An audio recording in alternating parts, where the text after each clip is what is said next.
Mister beast শুধুমাত্র পৃথিবীর number 1 ইউটিউবারই নয়, পৃথিবীর সবথেকে ধনী ইউটিউবার হচ্ছে মিস্টার বিস্ট। সোশ্যাল মিডিয়ার যত রেকর্ড রয়েছে তিনি তা ভেঙে দিয়েছেন। তার কন্টেন্টগুলো পুরো পৃথিবীর মানুষকে অবাক করে দেয়। কিন্তু একটি মুসলিম ওয়ার্কারের জীবনী দেখে তিনি নিজে অবাক হয়ে গিয়েছেন। মিস্টার বিস্টের একজন ক্যামেরাম্যান রয়েছে যার নাম হচ্ছে তারেক সালাম। সে শুধুমাত্র মিস্টার বিস্টের ভিডিও রেকর্ড করে না, মাঝে মধ্যে তিনি কন্টেন্টের মধ্যেও চলে আসেন। এক পডকাস্টে মিস্টার বিস্টের বন্ধু বলেন, তারেক আমাদের টিমে যোগ দেওয়ার পর তোমার ফিলিংস চেঞ্জ হয়ে গিয়েছে।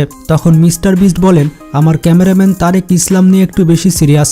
আমরা সবাই নেশা করলেও সে নেশা করে না এবং ইসলাম বহির্ভূত কোনো কাজ করে না। মিস্টার বিস্ট আরও বলেন, যখন আমি তাকে দেখি তখন আমার এরকম মনে হয় যে সত্যি ইসলামের মধ্যে এমন বিশেষ কিছু রয়েছে।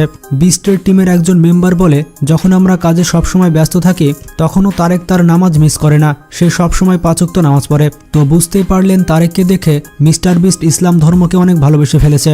আসলে প্রত্যেকটি মুসলমানের এমনই হওয়া উচিত।